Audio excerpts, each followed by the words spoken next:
नमस्कार जय जगन्नाथ ओंकार education channel को आपन को स्वागत। आज मु आपण मानक पई एक नुआ वीडियो नहीं आसी आसीगला 2025-26 शिक्षा वर्षर शिशु बाटिका यूनिफॉर्म ग्रांट किपरि यूटिलाइज करिबा ता रिजोल्यूशन किपरि लेखिबा। देरी न करी लेट्स स्टार्ट। प्रथमे जानिबा चलित शिक्षा वर्ष 2025-26 पई शिशु बाटिका पिलांको यूनिफॉर्म ग्रांट केउ अकाउंट को आसीची। बीओ ऑफिस रे अकाउंटेंट को कहबा अनुसार चलित 2025-26 शिक्षा वर्ष में शिशु बाटिका यूनिफॉर्म ग्रांट GMSMBY बा गंगाधर मेहर मानक बुद्धि योजना अकाउंट को आसीची। प्रश्न नंबर 2 शिशु बाटिका पिलांको पई केते टंका आसीची? चलित वर्ष गंगाधर मेहर मानक अकाउंट को प्रति शिशु बाटिका छात्र छात्री मानक पई 1000 टंका लेखाएं आसीची। क्वेश्चन नंबर 3 एही अर्थराशि को भेंडर मानक किपरि प्रदान करा जिवो? एसएमसी बैठक में तथ्य उपस्थापन पूर्वक प्रॉपर रिजोल्यूशन करी दुईटी चेक द्वारा पेमेंट करा जिबाकु प्रस्ताव पारित करिवे। चेक नंबर 1 500 टंका मूल्यर ग्रुप किंबा ड्रेस दुकान को देवे जे कि 2 हल पैंट और सार्ट प्रदान करिसंती। चेक नंबर 2 500 टंका मूल्यर ड्रेस सब को आपण पेमेंट करिवे जे ड्रेस दुकानी जे कि होम ड्रेस एवं बूट प्रदान करिसंती। एबे आसंतु जानिबा एही यूनिफॉर्म ग्रांट को पारित करने प्रॉपर रिजोल्यूशन किपरि करिबा।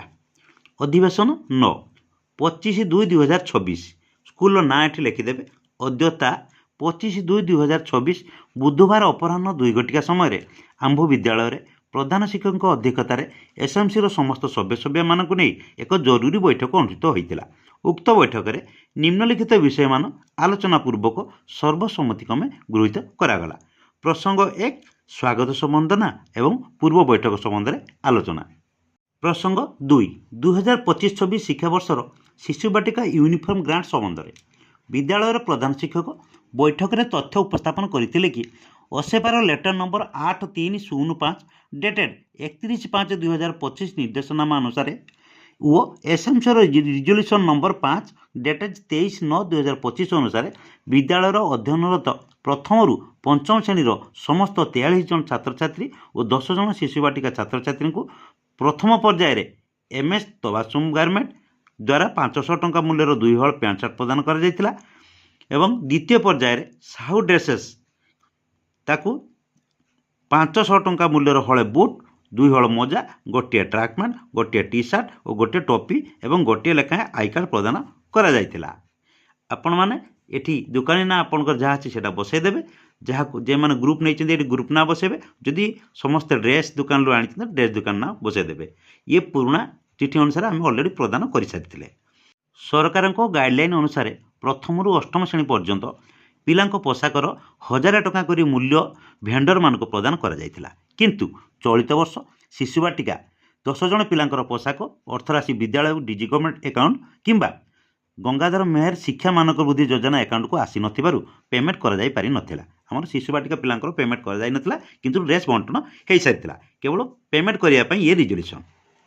प्रसंग 3 अनुसार गंगाधर मेहर मानक बुद्धि योजना पास बई रे शिशु बाटिका पोशाक अर्थराशि को भेंडर मानक प्रदान करा जिबा संबंध में विद्यालय प्रधान शिक्षक बैठक में तथ्य उपस्थापन करथिले कि ओसेपांको लेटर नंबर 1774 डेटेड 3/2026 गाइडलाइन को पाथ्य करी बीओ ऑफिस अकाउंटेंट स्पष्टीकरण करिसेंति कि चलित 2025-26 शिक्षा वर्षर शिशु बाटिका पिलांको पोशाक अर्थराशि पिला पिछा 1000 टंका करी GMSMBY पास बई को आसीची। अर्थात शिशु बाटिका पिलांको 1000 टंकार पोशाक अर्थराशि गंगाधर मेहर मानक बुद्धि योजना अकाउंट को आसीची। उक्त अर्थराशि को दुईटी चेक द्वारा भेंडर मानक प्रदान करा जिबाकु निर्देश रही। अकाउंटेंट जहाँ कहले से अनुसार मु लिखिछि। आपण मानकर जदि किछि डाउट थाए आपण बी ऑफिस अकाउंटेंट को पचारिबे। प्रथम चेकटी 500 टंका लेखाए जे 2 हल पैंट सार्ट प्रदान करिसंती।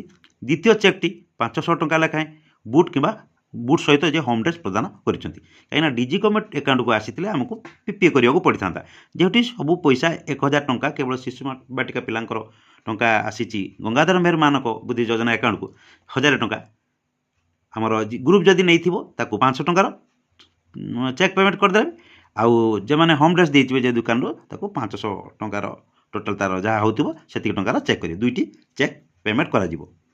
आलोचना क्रमे विद्यालय GMSMBY अकाउंट नंबर ସ୍କୁଲ ଏକାଡେମୀରେ ବସାଇଦେବେ। 10 ଜଣ ଶିଶୁ ବାଟିକା ପିଲାଙ୍କୁ 2 ହଳ ଲେଖାଏଁ ନୂତନ ପେନ୍ସନ୍ ପ୍ରଦାନ କରିଥିବା ଭେଣ୍ଡର MS ତବାସୁମ ଗାର୍ମେଣ୍ଟକୁ 5,000 ଟଙ୍କାର ଚେକ୍ ପ୍ରଦାନ କରାଯିବା ନିମନ୍ତେ ପ୍ରସ୍ତାବ ପାରିତ କରାଗଲା ଏବଂ ବିଦ୍ୟାଳୟର 10 ଜଣ ଶିଶୁ ବାଟିକା ଛାତ୍ରଛାତ୍ରୀଙ୍କୁ ହଳେ ବୁଟ୍ ଏବଂ ହୋମ୍ ଡ୍ରେସ୍ ପ୍ରଦାନ କରିଥିବା vendor MS Sahu dresses address ଲେଖିଦେବେ। ତାଙ୍କୁ 5,000 ଟଙ୍କାର ଚେକ୍ ପ୍ରଦାନ କରାଯିବା ନିମନ୍ତେ ପ୍ରସ୍ତାବ ପାରିତ କରାଗଲା। ଏଠି ଆପଣଙ୍କର ପିଲା ସଂଖ୍ୟା ଶିଶୁ ବାଟିକା ଯାହା ଥିବ ଆପଣ ସେଠି ବସାଇଦେବେ। ସେ ଅନୁସାରେ ଏଠି ଏମାଉଣ୍ଟ ବି ବସାଇଦେବେ। ପ୍ରସ୍ତାବ 4 ଆପଣ ଅନ୍ୟ କିଛି ଗ୍ରାଣ୍ଟ ଯଦି ଉଠାଇବାକୁ ଥିବ ଆପଣ ଉଠାଇବେ, ନହେଲେ କୌଣସି ପ୍ରସଙ୍ଗ ଯଦି ପକାଇବେ। ଇଏ ହେଲା ଆମର ଶିଶୁ ବାଟିକା ଗ୍ରାଣ୍ଟକୁ ଉଠାଇ ତାକୁ ୟୁଟିଲାଇଜ୍ କରିବା ପାଇଁ ସେ ଭିଡ଼ିଓ। ଭାବୁଛି ଆପଣମାନେ ସବୁ ବୁଝିଯାଇଥିବେ। ଆଜିର ଭିଡ଼ିଓଟି ଯଦି ଆପଣମାନଙ୍କୁ ପସନ୍ଦ ଆସିଥାଏ ଆମ ଓଙ୍କାର ଏଜୁକେସନ୍ ଆମ ସ୍କୁଲ କାର୍ଯ୍ୟକ୍ରମ ୟୁଟ୍ୟୁବ୍ ଚ୍ୟାନେଲକୁ ଲାଇକ୍ ସେୟାର କରିବା ସହିତ ସବସ୍କ୍ରାଇବ୍ କରିବାକୁ କେବେ ଭୁଲିବେନି। ପୁଣି ଦେଖା ନେକ୍ସଟ ଭିଡ଼ିଓରେ। ଆଜି ପାଇଁ ରହୁଛି ନମସ୍କାର।